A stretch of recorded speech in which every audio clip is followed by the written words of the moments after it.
تو اسے تکلیف میں مبتلا کر دیتے ہیں، کیونکہ بعض اوقات انسان زندگی میں اتنا مصروف ہوتا ہے اپنے روزانہ کے روٹین کے کاموں میں کہ وہ ٹھہر کر، رک کر، خاموشی کے ساتھ وقفہ لیے بغیر کوئی ایسی بات سوچتا نہیں کہ جو اسے سوچنی چاہیے، جو اللہ تعالیٰ چاہتے ہیں کہ وہ سوچے۔ تو جب انسان بیمار ہو جاتا ہے تو ایک اور کنڈیشن میں آ جاتا ہے، وہ آرام کی کیفیت میں آ جاتا ہے۔ ایسی صورت میں انسان کو وہ باتیں بھی سوچنے کا موقع مل جاتا ہے جو عام طور پر وہ نہیں سوچتا۔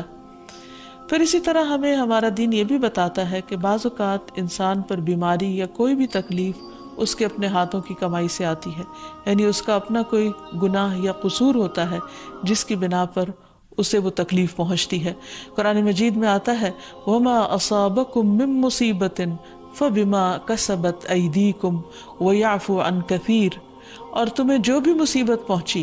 تو وہ اس وجہ سے ہے جو تمہارے ہاتھوں نے کمایا، اور وہ بہت سی چیزوں سے درگزر کر جاتا ہے۔ اسی طرح بعض اوقات انسان کی بیماریاں اس کے کسی گناہ کا نتیجہ ہوتی ہیں۔ عمر رضی اللہ عنہ نے جب عباس رضی اللہ عنہ سے بارش کی دعا کرنے کے لیے کہا تو انہوں نے کہا اے اللہ، بے شک مصیبتیں گناہوں کی وجہ سے ہی نازل ہوتی ہیں اور انہیں صرف توبہ ہٹا سکتی ہے۔ پھر اسی طرح ایک اور روایت میں آتا ہے رسول اللہ صلی اللہ علیہ وسلم نے فرمایا جب بھی کسی رگ یا آنکھ کو نقصان پہنچتا ہے تو وہ کسی نہ کسی گناہ کی وجہ سے ہوتا ہے،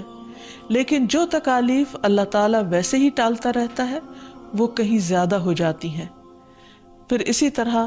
بعض بیماریاں انسانوں کے اعلانیہ گناہوں کی وجہ سے بھی ہوتی ہیں، جیسا کہ ایک حدیث میں آتا ہے جب کسی قوم میں بدکاری عام ہو جاتی ہے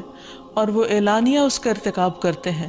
تو ان میں طاعون اور ایسی مختلف بیماریاں پھیل جاتی ہیں جو کہ ان سے پہلے گزرے ہوئے لوگوں میں نہ تھی۔ ابو امامہ باہلی سے روایت ہے کہ نبی صلی اللہ علیہ وسلم نے فرمایا جس بندے کو بھی بیماری سے پچھاڑ دیا گیا ہو تو اللہ تعالیٰ اسے جب بیماری سے اٹھاتا ہے تو وہ پاک ہوتا ہے۔ تو یہ ایک حقیقت ہے کہ انسان کے گناہ اس کے لیے مشکلات کا سبب بنتے ہیں۔ امام ابن القیم الجوزیہ لکھتے ہیں، ان کی ایک مشہور کتاب ہے الداء والدواء، بیماریاں اور علاج، اس میں وہ کہتے ہیں کہ کوئی بھی گناہ ایسا نہیں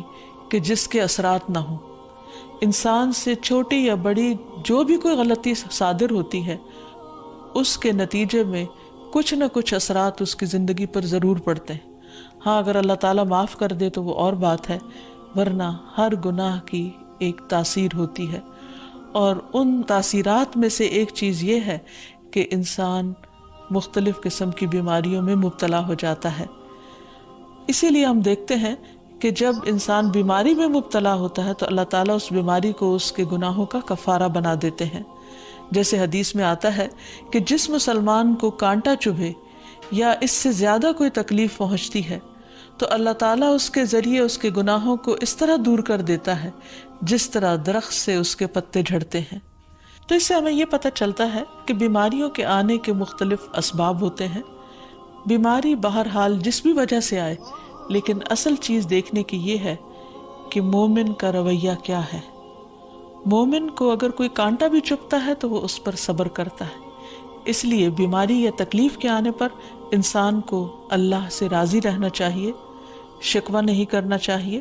کیونکہ جو اللہ سے راضی ہو جاتا ہے کسی آزمائش پر، اللہ تعالیٰ بھی اس سے راضی ہو جاتا ہے۔ پھر اسی طرح اللہ تعالیٰ کا شکر ادا کرنا چاہیے،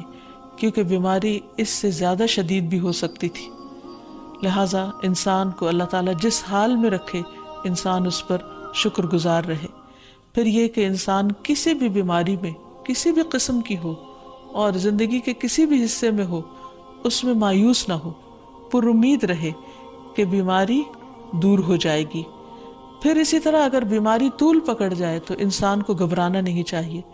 کیونکہ ہر گزرنے والا لمحہ انسان کے درجات میں اضافے کا سبب بنتا ہے اور اس کے گناہ مسلسل جھڑتے چلے جاتے ہیں حتیٰ کہ انسان بالکل پاک صاف ہو جاتا ہے۔ پھر اسی طرح انسان کو بیماری کی حالت میں دوسروں سے شکوے شکایات نہیں کرنی چاہیے، کیونکہ بیماری اللہ کے اذن سے آتی ہے، اور جب انسان ہر ایک کے آگے رونے لگتا ہے تو گویا وہ اللہ تعالیٰ کا شکوہ کر رہا ہوتا ہے، جو چیز اللہ تعالیٰ کو پسند نہیں۔ پھر اسی طرح منہ سے برے الفاظ نہیں نکالنے چاہیے، بیماریوں کو کوسنا نہیں چاہیے، اور پھر ایسے الفاظ نہیں ادا کرنے چاہیے کہ مجھے لگتا ہے کہ اس بیماری میں میری زندگی چلی جائے گی، یا یہ کہ کسی مریض کی عیادت کے لیے جا کر اس کو اس قسم کی بات نہیں کرنی چاہیے، خواہ کتنی ہی خطرناک بیماری کیوں نہ ہو، ہمیشہ اسے امید دلانے چاہیے، کیونکہ مایوسی کے الفاظ اور برے بھلے اور منفی قسم کی باتیں اللہ تعالیٰ کو پسند نہیں، اور انسان ویسے بھی جیسے سوچتا ہے پھر اس کے ایکشن اس کے مطابق ہونے لگتے ہیں۔ اب یہ ہے کہ انسان بیماری میں دوا ضرور کرے، کیونکہ حدیث میں آتا ہے کہ اللہ تعالیٰ نے کوئی بیماری ایسی نہیں اتاری جس کے لیے دوا نہ اتاری ہو۔ ہاں، جسے معلوم ہو اسے معلوم ہوتا ہے، اور جسے نہیں معلوم ہوتا اسے نہیں معلوم ہوتا۔ بعض اوقات اللہ تعالیٰ ڈاکٹر کے دل میں ڈال دیتا ہے اور اس کا علاج اس کو سمجھ میں آ جاتا ہے، اور بعض اوقات وہ بیماری لا علاج ہوتی ہے، حالانکہ اس کا علاج موجود ہوتا ہے مگر کسی کو بھی علاج سمجھ میں نہیں آتا۔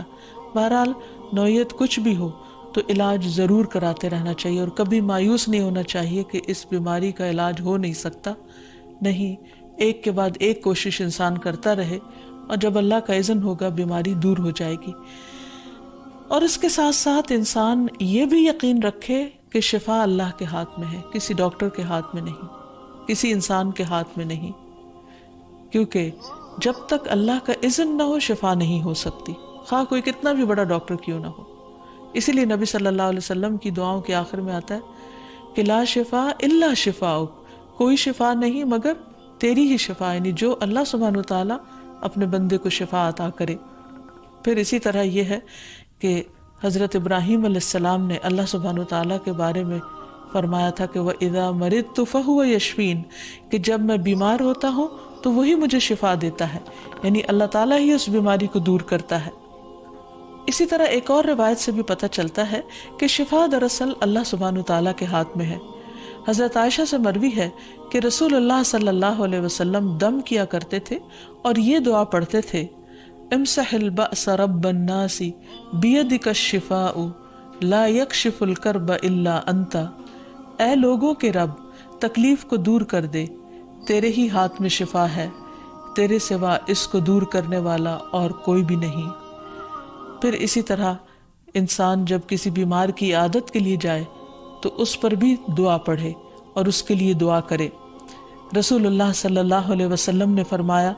جو مسلمان کسی ایسے بیمار کی عیادت کے لیے اس کے پاس آئے جس کی موت کا وقت قریب نہ آیا ہو اور 7 مرتبہ یہ پڑھے، اسأل اللہ العظیم رب العرش العظیم ان یشفی فلانا من وجعہ، میں اس عظمت والے اللہ سے سوال کرتا ہوں جو عرش عظیم کا رب ہے کہ فلاں کو اس کی تکلیف سے شفا عطا فرمائے، تو اللہ عز و جل اسے شفا عطا فرما دیتا ہے۔ اور پھر ہم دیکھتے ہیں کہ تمام انبیاء اپنی بیماریوں میں، تکلیفوں میں اللہ تعالیٰ کو پکارتے تھے، جیسا کہ ایوب علیہ السلام کی دعا قرآن مجید میں آتی ہے، وَأَيُّوبَ إِذْ نَادَى رَبَّهُ أَنِّي مَسَّنِيَ الضُّرُّ وَأَنْتَ أَرْحَمُ الرَّاحِمِينَ فَاسْتَجَبْنَا لَهُ فَكَشَفْنَا مَا بِهِ مِنْ ضُرٍّ وَآتَيْنَاهُ أَهْلَهُ وَمِثْلَهُمْ مَعَهُمْ رَحْمَةً مِنْ عِنْدِنَا وَذِكْرَى لِلْعَابِدِينَ۔ اور ایوب جب اس نے اپنے رب کو پکارا کہ بے شک مجھے تکلیف پہنچی ہے اور تو رحم کرنے والوں میں سب سے زیادہ رحم کرنے والا ہے، تو ہم نے اس کی دعا قبول کر لی، پس اسے جو بھی تکلیف تھی اسے دور کر دیا، اور اسے اس کے گھر والے اور ان کے ساتھ ان کی مثل اور عطا کر دیے، اپنے پاس سے رحمت کے لیے اور ان لوگوں کی یاد دہانی کے لیے جو عبادت کرنے والے ہیں۔ اسی طرح رسول اللہ صلی اللہ علیہ وسلم نے ایک اور موقع پر ایک صحابی عثمان بن ابی عاص الثقفی کو ایک دعا سکھائی۔ جب وہ نبی صلی اللہ علیہ وسلم کے پاس حاضر ہوئے، وہ کہتے ہیں مجھے اتنی تکلیف تھی کہ قریب تھا کہ وہ مجھے ہلاک کر دیتی، تو نبی صلی اللہ علیہ وسلم نے مجھے فرمایا اس درد کی جگہ پر اپنا دایاں ہاتھ رکھو اور 7 مرتبہ کہو بسم اللہ اعوذ بعزت اللہ وقدرتہ من شر ما اجد واحاذر، اللہ کے نام کے ساتھ میں پناہ مانگتا ہوں اللہ کی عزت کی اور اس کی قدرت کی اس شر سے جو میں محسوس کرتا ہوں، یعنی اس تکلیف سے بچنے کے لیے جو مجھے محسوس ہو رہی ہے اور جس سے میں خوف محسوس کرتا ہوں۔ عثمان کہتے ہیں کہ جب میں نے یہ پڑھا تو اللہ سبحانہ وتعالیٰ نے مجھے شفا عطا کر دی۔ پھر اسی طرح ہر بیماری سے شفا کی دعا نبی صلی اللہ علیہ وسلم نے سکھائی۔ عبداللہ بن عباس سے مروی ہے کہ نبی اکرم صلی اللہ علیہ وسلم نے فرمایا، جب کوئی شخص کسی ایسے مریض کی عیادت کرے جس کی موت کا وقت ابھی قریب نہ آیا ہو اور اس کے پاس 7 مرتبہ یہ دعا پڑھے، اسأل اللہ العظیم رب العرش العظیم ان یشفیک، میں عظمت والے اللہ جو عرش عظیم کا رب ہے اس سے دعا کرتا ہوں کہ وہ تمہیں شفا عطا کرے، تو اللہ تعالیٰ اسے اس مرض سے شفا عطا کر دے گا۔ پھر اسی طرح نبی صلی اللہ علیہ وسلم اگر کسی کو کوئی پھوڑا بنسی ہوتی تو اپنے لعاب دہن کے ساتھ زمین کی مٹی تھوڑی سی لے کر اس درد تکلیف والی جگہ پر لگاتے تو اس سے بھی شفا ہوتی۔ حضرت عائشہ کہتی ہیں کہ جب کسی انسان کے عضو میں کوئی تکلیف ہوتی، پھوڑا یا زخم ہوتا، تو نبی صلی اللہ علیہ وسلم اپنی انگلی اس طرح رکھتے، اور سفیان جو راوی ہیں انہوں نے اپنی شہادت کی انگلی زمین پر رکھی، پھر اسے اٹھا کر فرمایا بسم اللہ تربت اردنا بریقت بعدنا لیشفى به سقیمنا باذن ربنا، اللہ کے نام کے ساتھ ہماری زمین کی مٹی ہمارے رب کے حکم سے ہم میں سے بعض کے تھوک کے ساتھ ہمارے بیمار کو شفا دی جائے۔ یعنی لعاب دہن کا اپنا ایک اثر ہوتا ہے، اور لعاب دہن جو ہے ایک طرح سے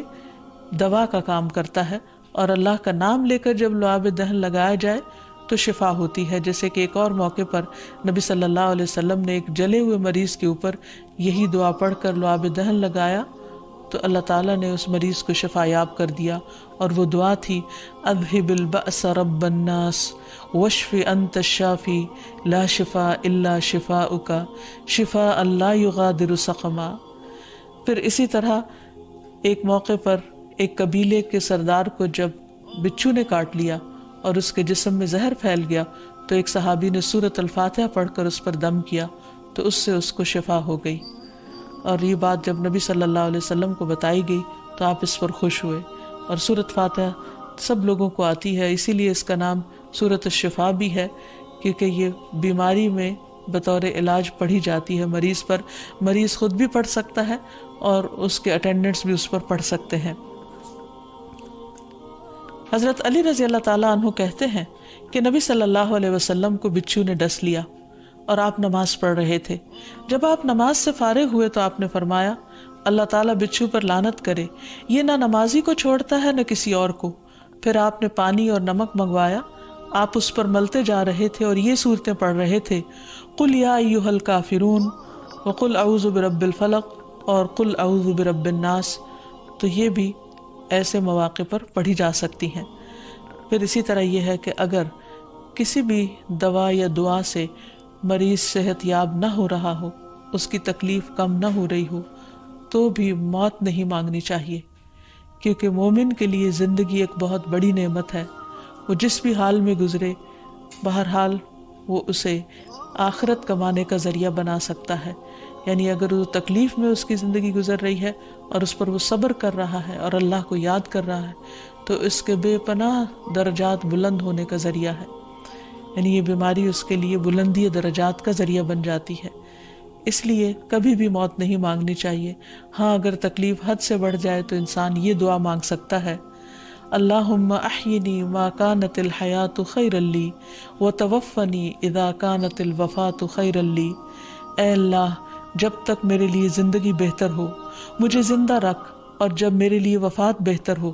تو مجھے وفات دے دے۔ تو اللہ تعالیٰ سے دعا ہے کہ اللہ تعالیٰ تمام بیماروں کو صحت اور شفا عطا فرمائے، اور ہمیں بیماری اور آزمائش کے موقع پر اپنی طرف رجوع کرنے کی توفیق دے، اور ہر طرح کے شرک اور ایسے کاموں سے بچائے جو اس کو ناراض کرنے والے ہیں۔ وآخر دعوانا ان الحمد للہ رب العالمین۔ السلام علیکم ورحمۃ اللہ وبرکاتہ۔ شقيا